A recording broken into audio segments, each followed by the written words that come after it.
You may be facing a struggle that feels insurmountable, a persistent illness, a strained marriage, or a journey through an uncertain environment. In the Ethiopian Orthodox Tawahedo Church, there is a designated heavenly protector sent specifically for these moments, Saint Raphael the Archangel.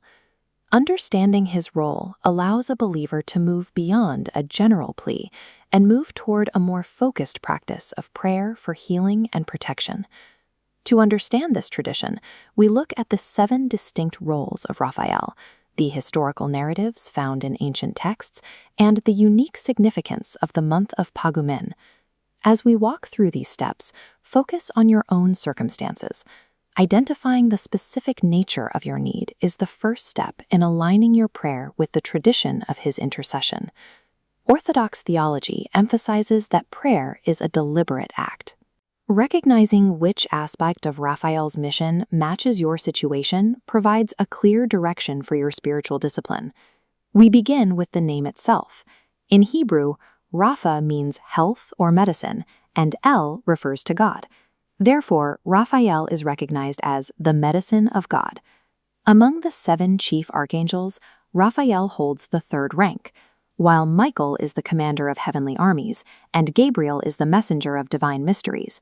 Raphael is the minister of God's healing grace.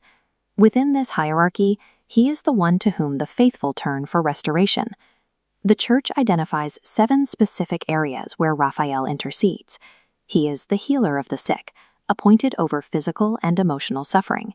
He is the deliverer of the womb, a patron for those facing infertility and a protector during childbirth. He is also the expeller of demons, believed to drive dark forces away from the lives of believers. The remaining roles include the gatekeeper of mercy, who brings prayers before God, the guide of journeys, the companion of marriage, and the opener of the blind.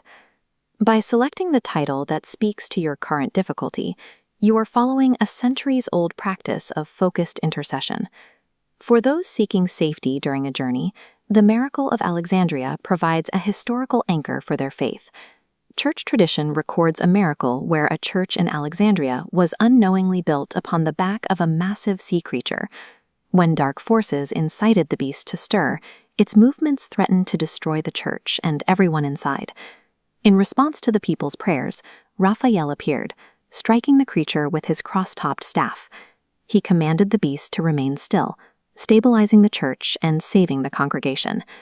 Believers today reference this miracle when they travel, asking Raphael to act as their guide and to protect them from sudden, unseen disasters. This tradition reminds the traveler that the same protection granted to the people of Alexandria is sought through prayer in the present day. To address family and health, we turn to the Book of Tobit, detailing Raphael's direct involvement in human life. Here, Raphael traveled with Tobias, instructing him to use a fish's heart and liver to create holy smoke, protecting his new marriage. This smoke was the means by which a demon was expelled, allowing Tobias and his wife Sarah to begin their life together in peace. Raphael also guided Tobias to use the fish's gallbladder to heal his father, Tobit, whose sight was restored the moment the medicine was applied. Today, those seeking marital harmony or physical healing invoke the titles of Companion of Marriage and Opener of the Blind, looking to these biblical examples. The story of Tobit suggests that divine restoration often involves an active response, where spiritual guidance leads to physical action. This focused prayer reaches a peak during Pagumen, the 13th month of the Ethiopian calendar, a transitional time associated with spiritual renewal. Within this short month is Pagumen III, the feast of Saint Raphael. This day is known for Rihote Samai, or the opening of the heavens. The tradition involves a physical act of faith. On Pagumen III, believers collect holy water or intentionally step into the rain falling that day. It is believed that because the heavens are open, the water carries a special blessing from Raphael, serving as a means for physical and spiritual cleansing. For the faithful, participating in this ritual connects their present need for healing with the heavenly grace celebrated on this feast day.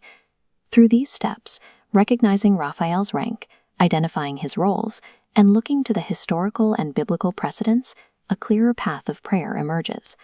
consider the need you identified. Match it to one of Raphael's 7 roles and begin your prayer by referencing the stories of his protection.